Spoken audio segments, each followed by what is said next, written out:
صلوات. اللهم صل على محمد وآل محمد. أعوذ بالله السميع العليم من الشيطان اللعين الرجيم. بسم الله الرحمن الرحيم. الحمد لله رب العالمين، وصلى الله وسلم على سيدنا ونبينا محمد وآله الطيبين الطاهرين. اللهم صل على السلام عليكم ورحمة الله. As we continue on this journey, reflecting on the work of Naraqi, Jami al-Sa'adat, inshallah, as we try to purify, inshallah, the intention is to learn what we, or practice what we're learn what he has to say, and practice الذين يستمعون القول فيتبعون أحسن, those who listen to what is said and follow the best of it, inshallah. We came to a point where he says, in order to purify the heart from the diseases, specifically with regards to the faculty of intellect, aql, we need knowledge, ilm. And he says the reason why we need to understand the significance of ilm is because through that we have more incentive to gain knowledge and purify from jahl in all its types, and from the abuse or misuse or lack of use of intellect, aql. Then he had a section on the most important things that we need to learn. And he says, obviously, it has to do with the knowledge or the types of knowledge that are necessary for our salvation beyond this world. It is important to learn about things that are good for our physical health, but it's more important to learn about things that are good for our spiritual health.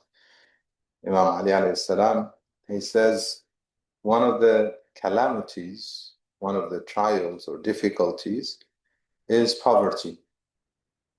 He says what is worse than poverty is sickness.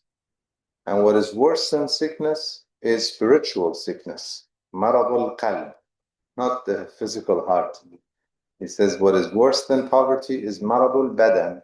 And what is worse than maradul badan is maradul qalb, the sickness of the heart. So it's most important that we learn about how we can ensure that our spiritual health is maintained, that we are well spiritually. So he has a section on what are the things to learn and that we should be well aware of, have good knowledge of, good understanding, whether it's through the typical ways of gaining knowledge, or even in some cases through the basira, through insight, spiritual insight, meaning we need to attain certainty, yaqeen.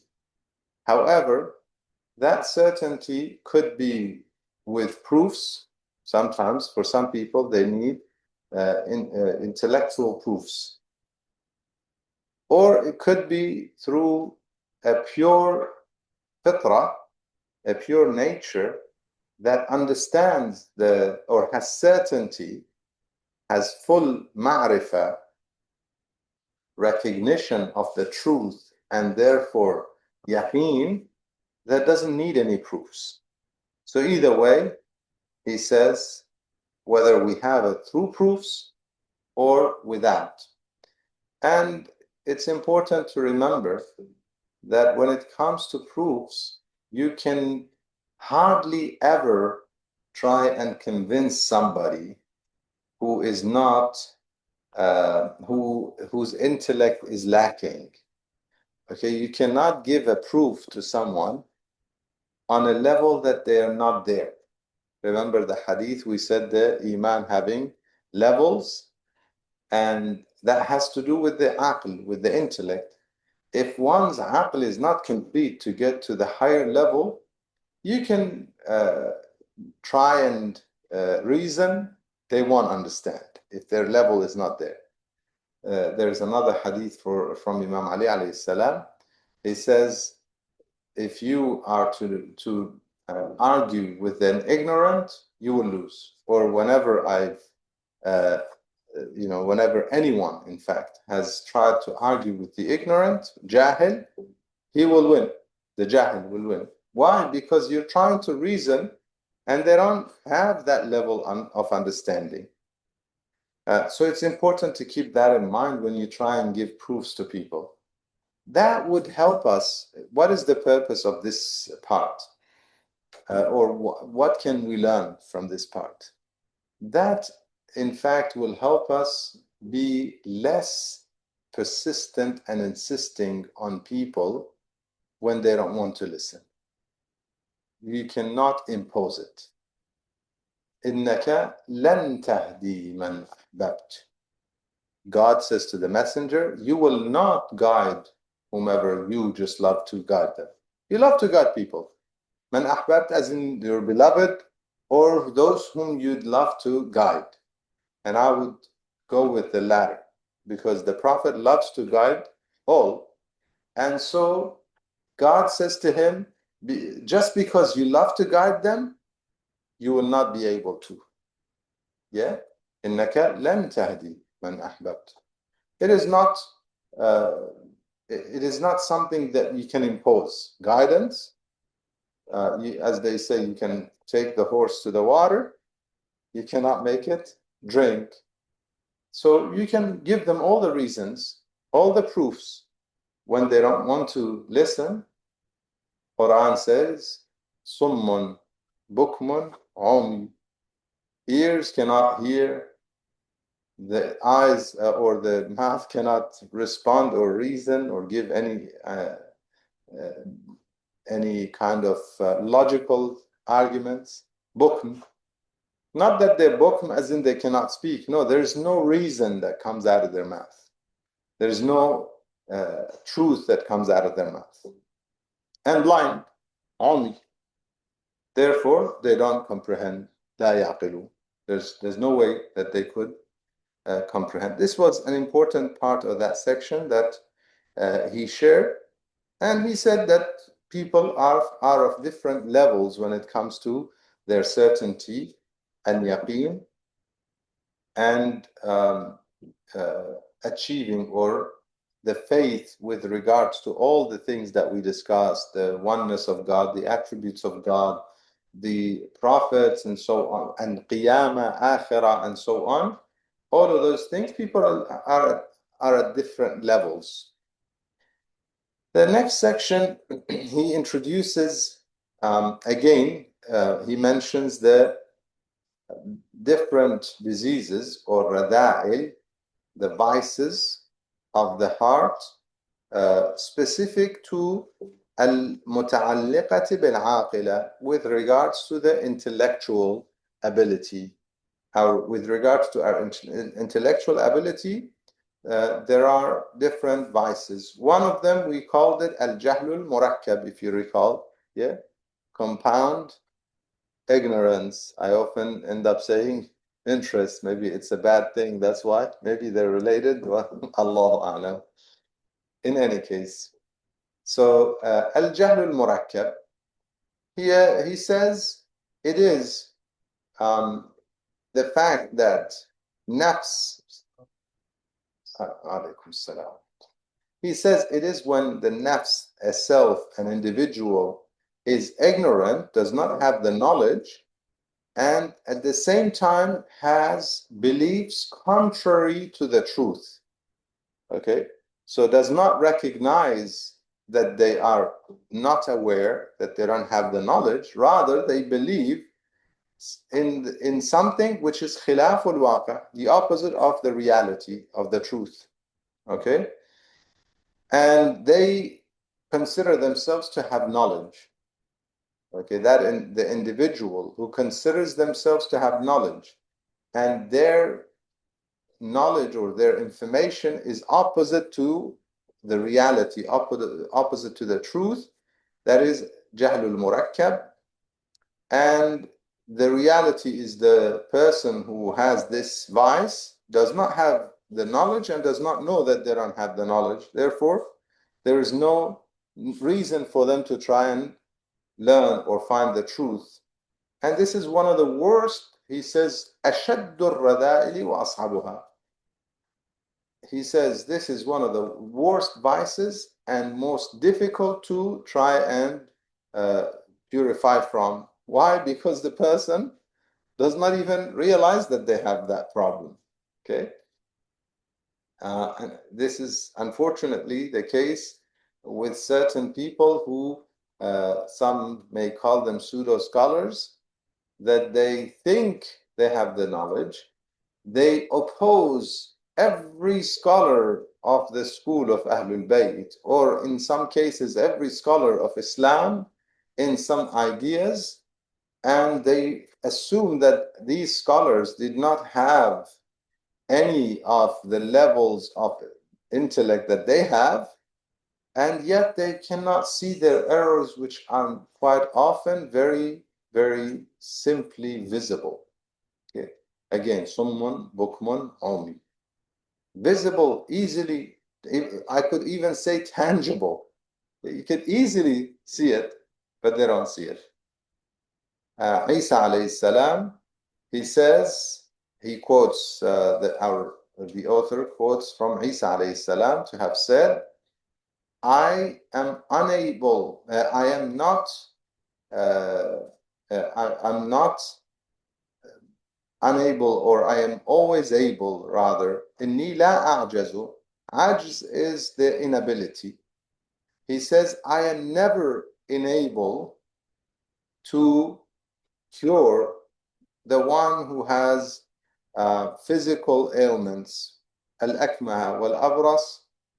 However, I have an inability to cure the fool, al-ahmaq.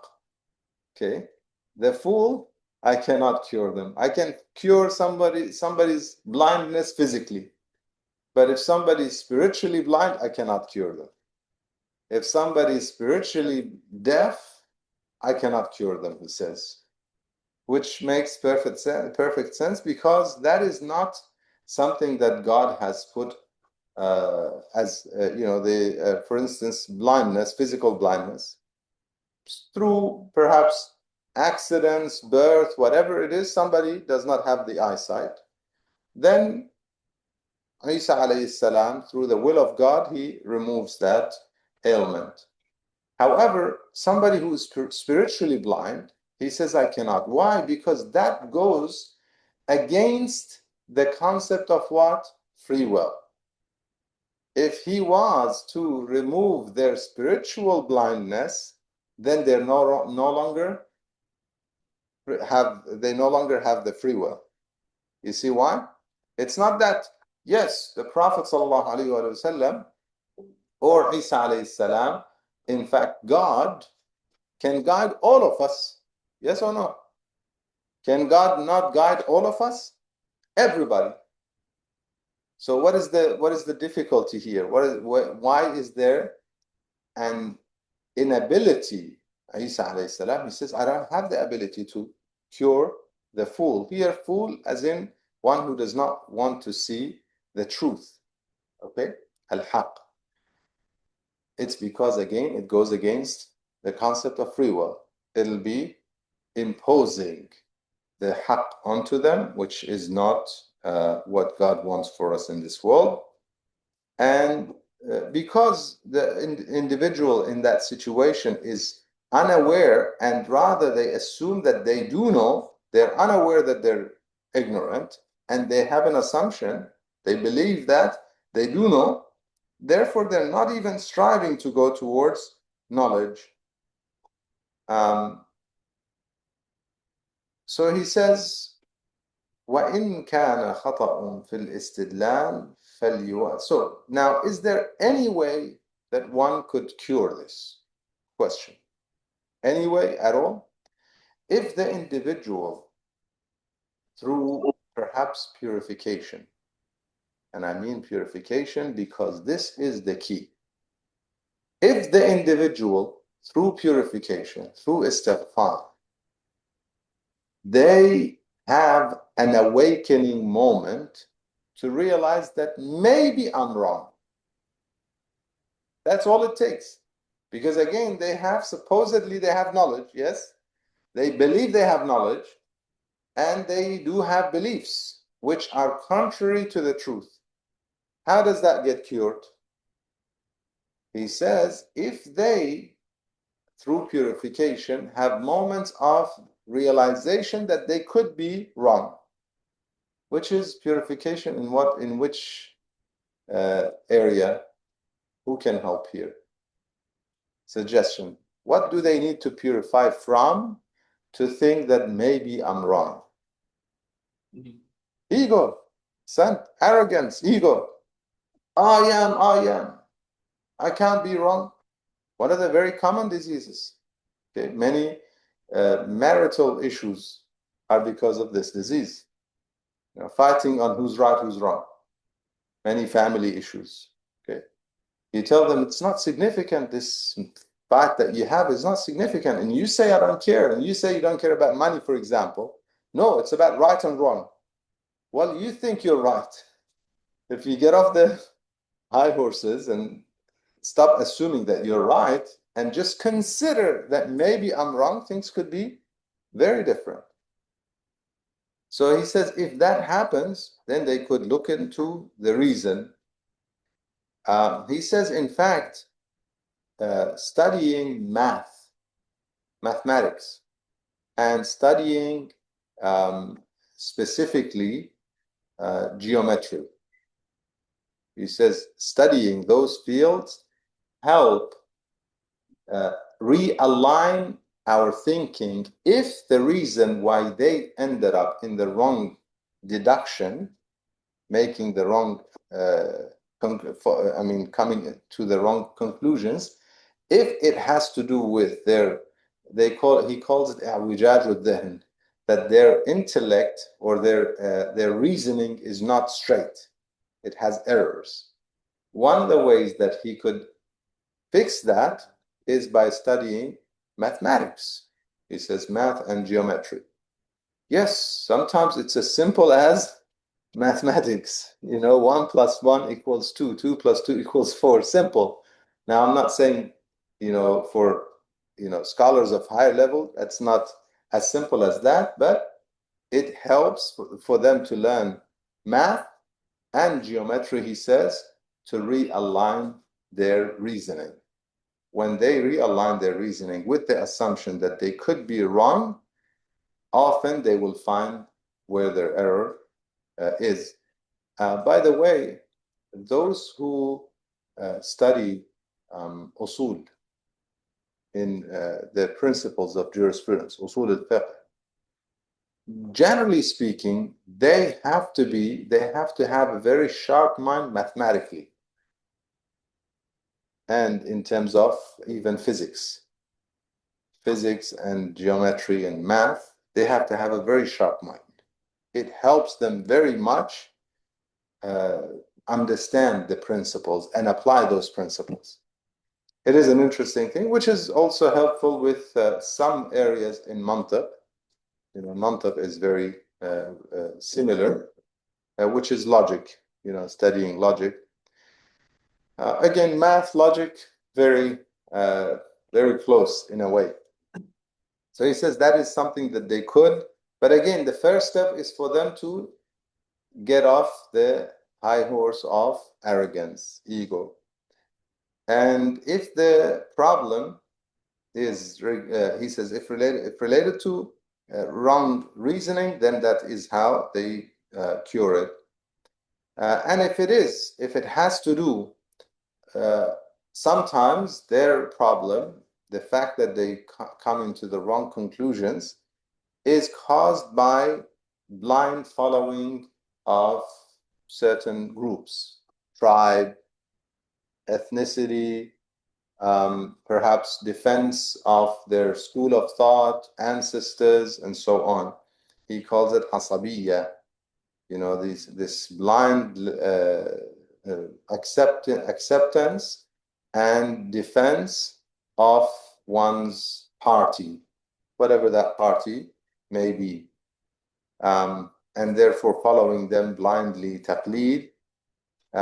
Therefore, he should strive and work hard on removing that asabiyya, recognizing it as a disease, removing that so that they can see the truth.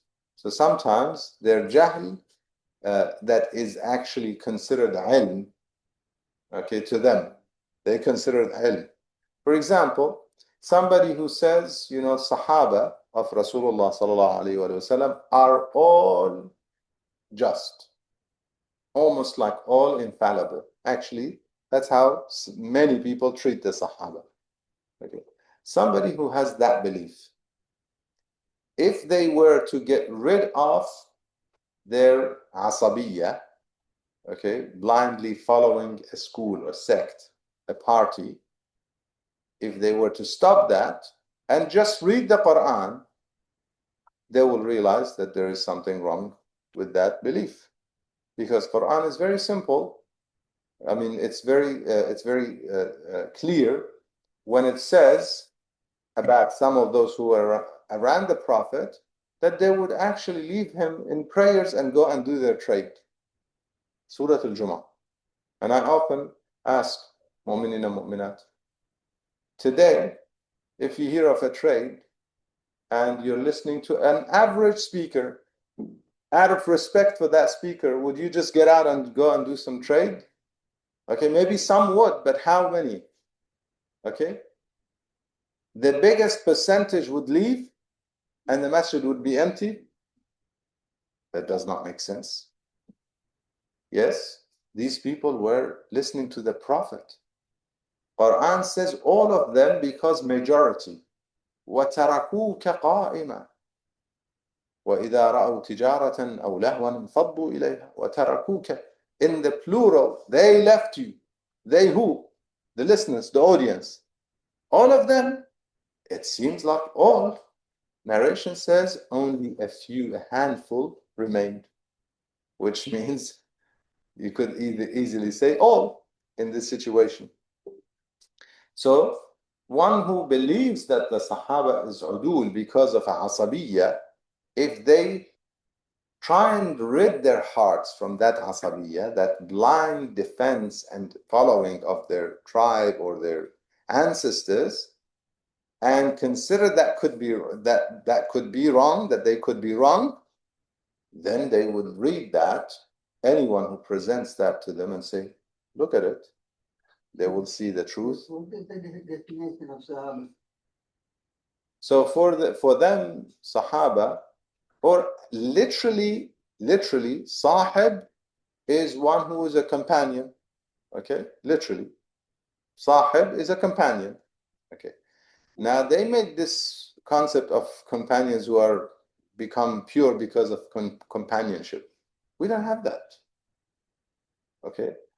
There are two people who did not believe in God, and Yusuf alayhi salam in prison, Nabiullah Yusuf ala nabina wa alayhi salam, in prison, he calls them Ya sahibay sijn.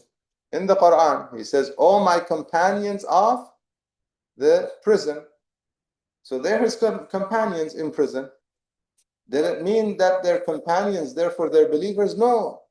He began interpreting their dreams first. Before he interpreted their dreams, he began advising them about choosing the one God.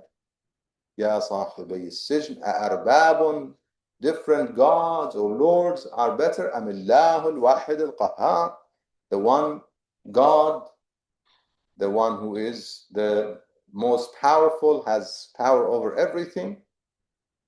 So companions in the Quran we hear the term used for good and bad companions, as in صاحبه in the cave, for example. Doesn't mean that now that sahib becomes special. No, Quran tells us otherwise. Quran tells us that sakina was brought to the Prophet but not to the sahib. If you read the ayat, it's very clear. Okay? فَأَنزَلَ اللَّهُ سَكِينَتَهُ عَلَيْهِ, upon the Prophet, and وَأَيَّدَهُ بِجُنُودٍ لَمْ تَرَوْهَا, and the rest of the ayah. So the sakina did not come upon the other one. Why? Allahu A'lam. Because sakina only goes to the believers. So it's clearly the concept of sahib is not in the Quran, is nothing special.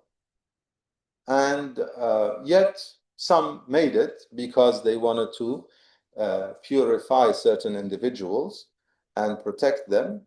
From Muawiyah onwards, they played this game and they made this school of, these are the Sahaba of the Prophet and so on. But again, if we were to rid ourselves from Asabiyya and look at the clear ayat of the Quran, we'll see it otherwise. So the first disease we said is al-jahlul murakkab.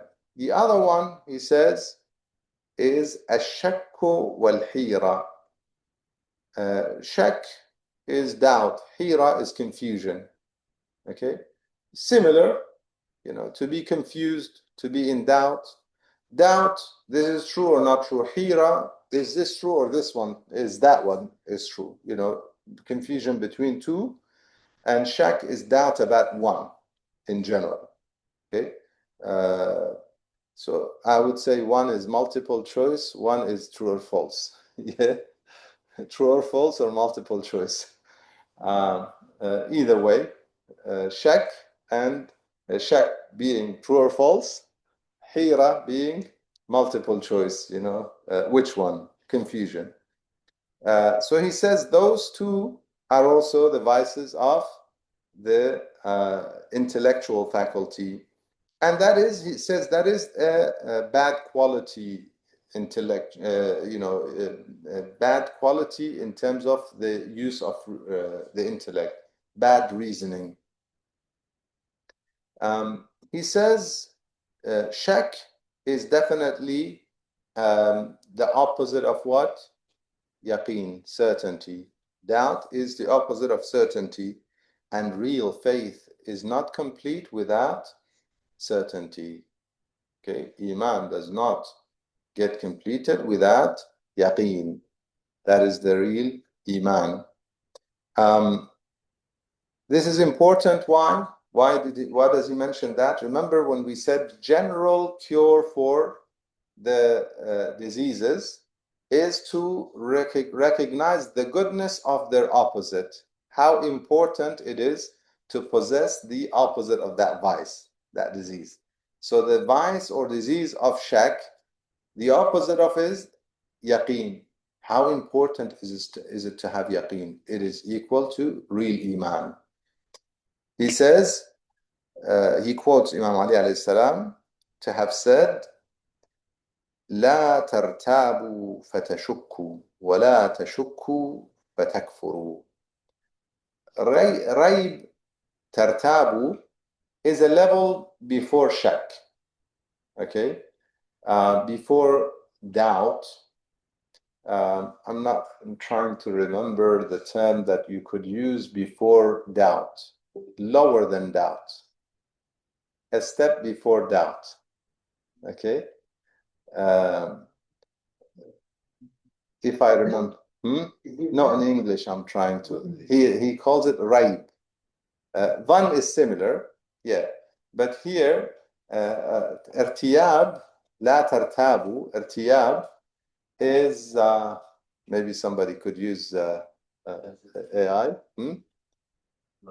Hesitate, yes, ahsant, hesitance. Okay, very good, mashallah. So he says, don't hesitate when it comes to faith. Then you will doubt. And don't doubt because you will then deny. وَلَا تَشُكُّوا فَتَكْفُرُوا. You will deny. Shak, if you stay in it, it leads to denial. In another hadith from Imam al-Baqir alayhi salam, Allahumma salli ala Muhammad wa ali Muhammad, he says, لا ينفع مع الشك والجحود عمل. No action will be beneficial with doubt or denial. Juhud is denial. That's why one of the names of Surah Al-Kafirun is what? Al-Jahd. In the riwayat, sometimes when we are told recite this surah in salat, the hadith would say recite after Fatiha Al-Jahd, denial, okay, to say no. Why? Because لا أعبد ما تعبدون ولا أنتم عابدون ما أعبد ولا أنا عابد ما عبدتم. It's jahd, denial. In another hadith he quotes from Imam al-Sadiq alayhi salam, he says, إن الشك والمعصية في النار. Doubt and sin are their places in hell. ليس منا ولا إلينا. They're not from us and not to us. Okay, the doubt and sins or disobedience, open disobedience, ma'siyah as in open deliberate disobedience, they're not from us, they're not to us. And when he was asked about الذين آمنوا ولم يلبسوا إيمانهم بظلم, the ayah in Surah Al-An'am, ayah 82, Allah subhanahu wa ta'ala says, those who believe and do not cover. يلبسوا, libas is like a cover. Do not cover their faith with oppression, بظلم. When he was asked about it, he said, it means bishak. It means they did not cover their faith with shak. So dhulm in that context, the Imam translates it or interprets it as shak. So he says what dhulm means in that context is doubt. So they don't cover their faith with doubt. In another hadith he says, من شك أو ظن فأقام على أحدهما أحبط الله عمله. Whoever has shak or dhan, he said shak is doubt, dhan is a little bit more leaning towards one area. In salat, for example, if somebody has dhan about which rak'ah, they should just go with that one. If they have shak as in 50-50, that's when they use the rules of shak. But if they have dhan, then they should go with their dhan. Meaning what? Just to make it clear, if I'm not sure, is it my third rak'ah or my fourth rak'ah? If it's shak, then I do the rule of shak, which is what? I consider it fourth, finish my salat, and do rak'ah of ihtiyat, precaution. What if I have dhan here? It's meaning I am not sure, but it's more likely in my mind, it's more likely my third rak'ah. What do I do then? I consider it third and do another rak'ah and complete my salat. You see the difference? So dhan is doubt, but with it's not necessarily, there's no necessarily not a number. There's no number to put there to say, okay, it's which percentage. Okay, yes, shak 50-50. Any leaning towards one, whether it's 60, 70, 80, is dhan. Okay, so if you lean towards one, you just go with it.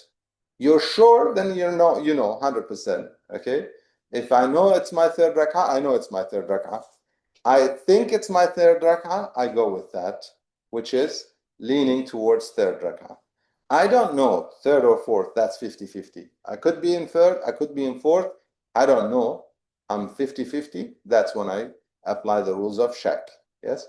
So he says in the hadith, back to the hadith, he says, Man shakka aw dhanna. Whoever has shak, 50-50, or dhan even, okay, leaning towards one area. Let's say even his dhan is towards the truth. Okay? Let's say somebody has checked, is the Prophet a messenger of God or not? Okay? It may occur to someone, okay, a young person, learn from their parents that the Prophet of God is Muhammad sallallahu alayhi wa sallam. Allahumma salli ala Muhammad. Yet, everywhere in school and in their environment, he or she hears that no, this person was actually what do they say? Warmonger? And what else? Womanizer, all sorts of things. I don't like to say them, but being in the position, having to make a point, we have to say. So this person who they talk about, and they make him out to be this.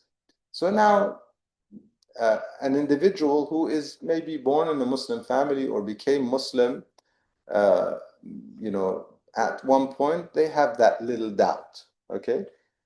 Their doubt could lean more towards, no, I think he is a prophet. That's what Van, which is Van in a positive way. Okay. I think he is not leaning more towards not, it's still Van in the negative way. Okay. Now, whether it be shak, as in doubt, I don't know, 50-50, or Van, more likely he is, or more likely he isn't, whichever way you take it. Whoever has any of those, من شك أو ظن فأقام على أحدهما. However, they stay in that position. So having that little doubt is not a problem. Okay, let's put your minds at ease. Having that little doubt here and there about certain things. Okay, the 12th Imam, Ajalallah Ta'ala Farajahu Sharif. Okay. Born or not born? Now we believe we're 12ers, so he's born, yes? There is somebody who claims to be a 12er and he suggests that he's not, or we don't have enough proof that he is. Okay. And then he gives all sorts of stories. Okay. Or somebody comes and says, the Imams after Imam Hassan and Imam Hussein alayhi salam are not necessarily like Imams as in Imams, they're just not scholars. There are schools, by the way, that are here and there of different I guess either old beliefs that are being reborn or some new ideologies, either way. So somebody hears this talk, okay? And some doubts come to their mind that is the Imam, is it really possible the Imam, 1200 years, is still, living? Is that doubt comes to their mind, okay? Is it okay to have that doubt for a short while? That's not a problem. Is it okay to stay there? Okay, I don't know, and I'm not going to do anything about it. I'm not sure, rather. I'm not sure. Maybe, maybe not. I'm not going to do anything about it. Let these people fight about it. I'm going to stay neutral. Is that a good position? No. Okay. This one group says, definitely he is. This other group says, definitely he isn't. And I'm just going to stay neutral. I don't know. I'm not sure. I'm just going to leave it there. That is not faith. Okay? That kind of faith is not real faith.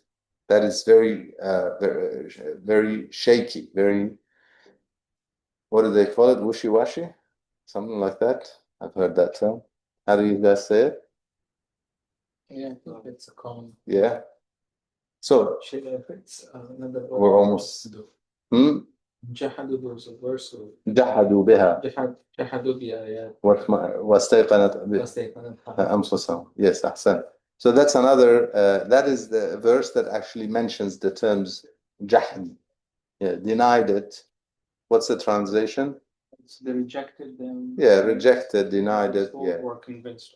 Yeah, so it's a strong, jahd is a strong denial. So I don't know if rejection is a stronger way of denying. Maybe that's a better translation. But yeah, jahd is a very strong denial. It's So whoever has doubt or dhan, yet they remain there. فَأَقَامَ عَلَى أَحَدِهِمَا, stays on any of them, stays in shak or stays in dhan, either of them. He says that all his a'mal would be nullified. أَحْبَطَ اللَّهُ عَمَلَهُ. Then he says, إِنَّ حُجَّةَ اللَّهِ هِيَ الْحُجَّةُ الْوَاضِحَةُ. God's proof, whether it is the proof as in the Imam or in general. The Imam is referred to as Hujjah because he is the proof of God on the Day of Judgment against or for us, inshallah for us, and against the opposition. Yeah, that is why the Imam is known as Hujjah. Yeah, or the Prophet of the time, the Imam of the time. These are the Hujjaj. These are the proofs of Allah subhanahu wa ta'ala. He says God's proof is clear. هي الحجة الواضحة. God made things very clear. And then he says, he quotes from Rasulullah sallallahu alayhi wa sallam. He says, whoever remains in the or lives in the doubt about the Prophet, فهو كافر. This is denial. Okay, is he a prophet? Is he not a prophet? Now I have to, let's say that comes to the mind. Okay, and one clarifies it. There's no problem. Okay, how do we clarify it? Knowledge, ilm. Okay, ilm. Sometimes for some, they came to the Prophet, they saw the light of prophethood in him. They didn't need proofs. They didn't need to hear him even. They heard a few words. They heard prophethood in his voice. For us, inshallah, if we believe in the Prophet, we're in a very high status. We are the ikhwan of the Prophet. Because he says in a hadith, very famous hadith, I miss my brothers, his companions. We just said companions versus, his companions said, Ya Rasulullah, are we not your brothers? He said, no. They are people who believe in me, yet they have not seen me. Okay? So we could have a much better status than some of those companions, potentially, if we have firm belief. Some of them were around the Prophet and did not believe in him. They were Muslim and did not believe in him. You might be wondering, how does that work? If they believed he's a prophet, why would they deny the rule that he sets? He's a prophet of God. He tells them, this is God's law. And they deny it and they oppose it. And one of them, the second Khalifa, daringly stands up after he becomes a Khalifa and he says, there were two things halal at the time of the Prophet. I make them haram. Does he really believe in the Prophet as a prophet of God, as a messenger of God, carrying God's law? Who are you to change that law? Did you get revelation from God all of a sudden? Anyhow, so whoever has doubt in the Prophet, meaning remains in doubt. Okay? If somebody is not sure, let's say somebody is learning about Islam and has not really confirmed to themselves, deep within their mind and heart, has not gotten a confirmation that the Prophet of God is, or Prophet Muhammad sallallahu alaihi wasallam is a prophet of God. They have not gotten there yet. Now all of a sudden we're going to make it kafir, this and that. No. If they remain doubtful and don't do anything about it, that is when it is a problem. It is denial for sure. In fact, this is the point to just clarify through the hadith what we just said. So Abu Basir asked Imam Sadiq alayhi salam. He says, what do you say about somebody who doubts in God, doubts God? Man shakka fillah, doubts in God or doubts the presence of God. So the Imam said kafir. He says, what about if he doubts in the Prophet of God? He said kafir. Then the Imam looked at Zurara to clarify something. He says, إِنَّمَا يَكْفُرُ إِذَا جَحَدْ. We were just saying جحد, yes. إنما يكفر إذا جحد. What does Quran say about it? وجحدوا بها واستيقنتها أنفسهم. So jahad is denied after it's clear to him. Okay. In this case, the Imam means like he denies. He denies. He doesn't care to confirm. He has doubts. He doesn't want to confirm. Let's say somebody has a doubt in their mind. Okay. Doesn't utter that and say, no, there's no prophet, there's no prophethood, there's no God or whatever. No, it doesn't say any of that, doesn't do any of that. He has doubts and he's trying to actively clarify his doubts. That's one area. Another one who immediately, no, there's no, denies. Even though it's doubt, it's 50-50. Why are you denying then? Huh? If it's 50-50, why are you denying? إذا جحد, reject. There is no God. Well, you're saying it's 50-50. Why are you, or in your mind it's 50-50, why are you rejecting or denying? إنما يكفر إذا جحد. What is the cure? We have time? We have some time. Any questions?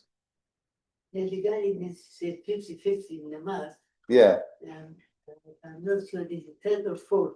Yeah. And then 50-50 now. Do I say there's a fourth and then you say one more of that? Yeah, you assume it's fourth, so you finish your salah and you recite rak'at ihtiyat. The one rak'ah afterwards, which is ihtiyat. Yes.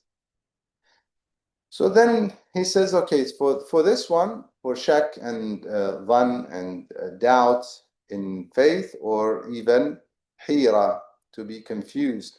What is the ilaj? What is the cure? He says the cure is that he should remember something which is very, very clear, which is the fact that the two opposites do not exist together and do not, the two opposite beliefs, okay? Two opposite beliefs. This is a rule in mantiq. لا يجتمعان ولا يرتفعان. Two opposite beliefs cannot both be true and cannot both be false. So there has to be a truth and a false. Example. Believing that there is a creator. Believing that there is no creator. Wal'ayadu billah. Okay? These are two opposites. Can they both be true at the same time? No way. These are an-naqidan. لا يجتمعان ولا يرتفعان. This is a logical rule. That's a rule in logic that we learn. You cannot say both are true or both are false. Either of them is true. One of them is true, the other is false. So to remain in shak means ignorance. Okay, jahl. You have to remember that one of the two is true and the other is false. So you need to work on removing your shak. So he says the ilaj, the first thing is to remember this rule that the two opposite beliefs cannot both be true and both be false. ومنه يعلم إجمالا. Therefore he knows for sure that one of the angles, one of the directions, one of the beliefs is the truth that he should be seeking and denying the other one or others. Okay, because sometimes it's hira, it's multiple choice. Okay, is it God? Are there two gods, multiple gods, or are there no gods at all? Okay, so this is, now we're in a multiple choice. Yes, inshallah, none of us. Yes, but for this person, if he's stuck there, he should know that one of them is true and the rest are false. It has to be. Because even in multiple choice, it's not a position where one of them could be true, one of them is false, or two of them could be true. An example. Again, back to the same example. If we say there is the belief in one God, and some others believe two gods, others believe in three gods, others believe in no gods. So now we have four. Normally multiple choice is four, yes? Why are we saying one is true and cannot be two? Because when you bring the second one, it becomes the اجتماع النقيضان. You are now believing in two opposite things. Because if we say he's one God, one and only one, at the same time believe in two, that's two opposites. They cannot be true at the same time. You see it? Just like it cannot be true that there is a God and there is no God at the same time. That cannot be true either. Okay? So he says to know that you cannot have opposite beliefs true at the same time or false at the same time, لا يرتفعان. Therefore, one would come to the conclusion that there is a true answer and the rest are false. والبواقي باطلة. Therefore, he should look at his deduction. How did he come to, because we said somebody is in shak, so let him look at the what we call is muqaddimat. Okay, so all the different proofs that are put together in order to come to the conclusion. He says that individual should then look at those muqaddimat and analyze them carefully, واحتياط تام, in every angle, examine every one to see could that be true, until he figures that it is either true or false. Then he goes and analyzes the other option.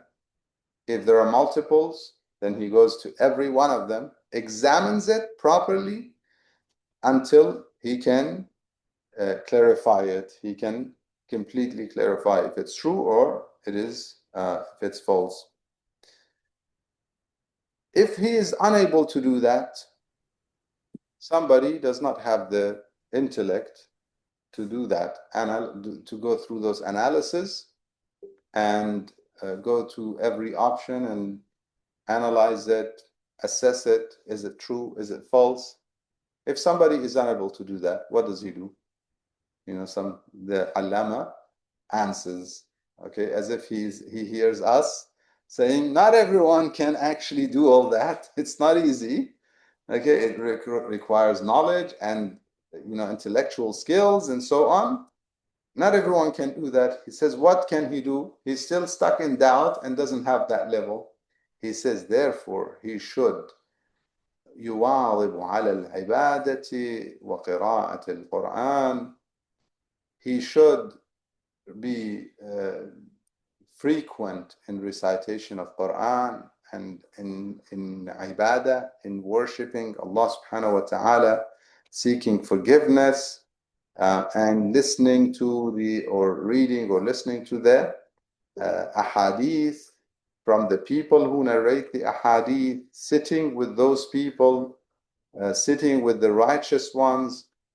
Example of the righteous ones. Why sitting with the righteous ones? Do people recognize righteous ones? Yeah, everybody recognizes righteous people in the society. The Quran says in the story of the believer in Surah Yasin, there was a believer who came to defend the messengers. Yes, in the ahadith we are told his name is Habib al-Najjar. Yes, this believer, when he came and told the people that they should follow the messengers, what did he say? He said, اتبعوا من لا يسألكم أجرا وهم مهتدون. Follow those who don't ask you of a reward or for a reward, and they are guided. So why is he using that argument? How does that argument have any weight for the people if they couldn't see it? He's using an argument that Quran eternalizes. His words became eternal through the Quran. Yes? Quran is using it. Why? Because it's significant. If it was not a significant argument, Quran would not have used it. Was that the only thing he said? Okay, he came to speak. Quran is very brief. Of the whole story, Quran, God mentions some of it, and of the speech that this man gave, Quran quotes a few words. What are his words? اتبعوا من لا يسألكم أجرا وهم مهتدون. Follow those who don't ask you for a reward, and they are guided. In other words, their lifestyle, people know that this is a righteous person. This is a person you can trust. This is not a liar. This is not a person that would steal. This is not a person who would ridicule, who would make fun of others, who would be arrogant, for example. Okay. So overall, people can see that these are righteous people. If you are doubtful, sit with righteous people. Recognize them and sit with them. Listen to them. I mentioned maybe a few sessions ago, not everyone who rises on podiums, because unfortunately nowadays, many are getting on either social media outlets or even are given through communities who are not very cautious. They're given the platform and they talk. Okay. If you want to make sure that the individual that you're listening to is a good role model for you, for your children, for example, then you have to look at their character beyond just how well they speak and how eloquent they might be. وَإِن يَقُولُوا تَسْمَعْ لِقَوْلِهِمْ. Quran says to the Prophet, the hypocrites, if they speak, you listen to them. Meaning what? They speak eloquently. So just because somebody is eloquent, presents himself very well, doesn't mean that they're worthy of listening to and obeying or following. Communities should be, and management of communities should be more careful, definitely these days. And people, the audience themselves should be more and more careful, because besides the podiums in communities, you open your phone and you get bombarded with all sorts of talk. And some of it is sensible and some of it is nonsense. So we have to be very careful, sit with the righteous, listen to the righteous, listen to the people with certainty who give you certainty. I tell people, please, if somebody is putting the seed of doubt, don't listen to them. Some speakers, if you sit and listen to them, they doubt everything. So, okay, now give me some solid foundations. There's nothing. If this is how you feel, you should avoid these people. Okay, you go and listen to those who are righteous. They have a righteous, good lifestyle. Okay, and they give you certainty. When you look at them, you remember God. You remember godliness. You don't want to go into sinfulness. They're not justifying sins for you. They're not justifying certain lifestyle for you. Okay, so we need to be very, very careful. Otherwise, وَالْعِيَاذُ بِاللَّهِ, God forbid, we'll end up with doubts. So many doubts and shubuhat, controversies and doubts, and we will be far from truth. The next section, perhaps we can, I don't know if we have time to begin the next section, or any questions? Okay, if there are no questions. Online, maybe some questions, no one?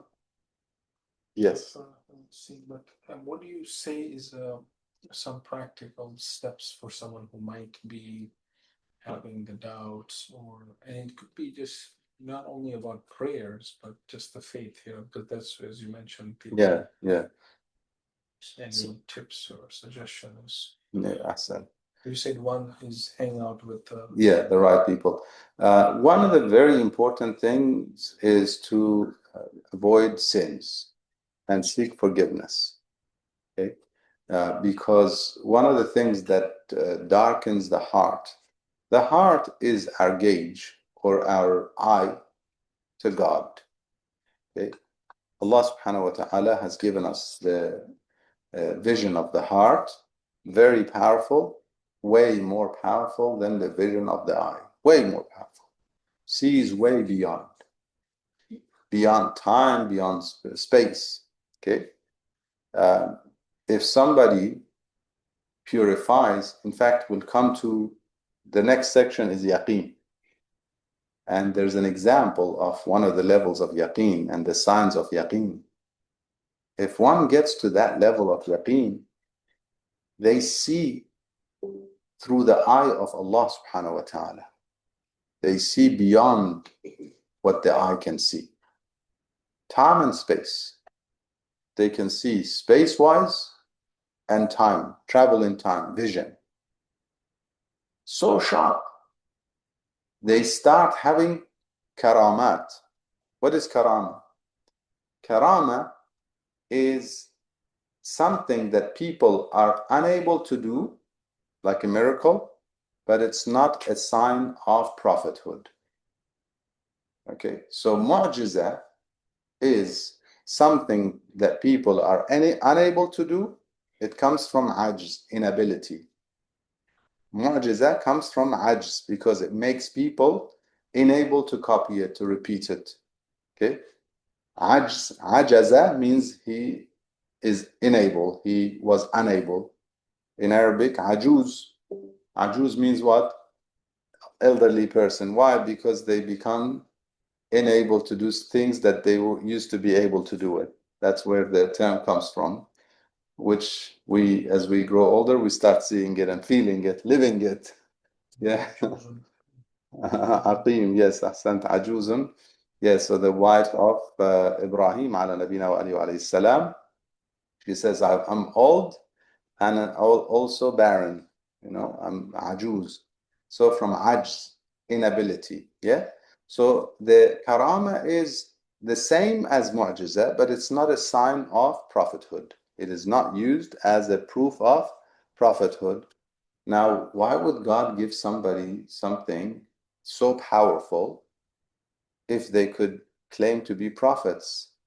Because he only gives it to those who would never claim to be prophets. That's why karamat are only given to the very, very, very pious, righteous, purified individuals. They get to the level where they see way beyond. So what darkens the heart and blocks it from seeing, even at an average level, are sins. Therefore, if we cannot see the truth and we start doubting, we need to seek forgiveness genuinely. Someone said to me, why is it that I don't see certain sins as bad?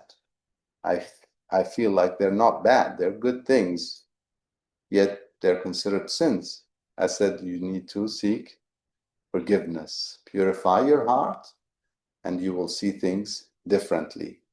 Because otherwise, Allah subhanahu wa ta'ala says in the Quran, حَبَّبَ إِلَيْكُمُ الْإِيمَانَ وَزَيَّنَهُ فِي قُلُوبِكُم. He has made faith endeared to you. He made you love faith. And He also beautified it, ornamented it in your hearts. So deep in our hearts, if our hearts were pure, not polluted with sins, we would love to have faith, and we see how beautiful it is to have faith. And faith is action, not just talk, yes?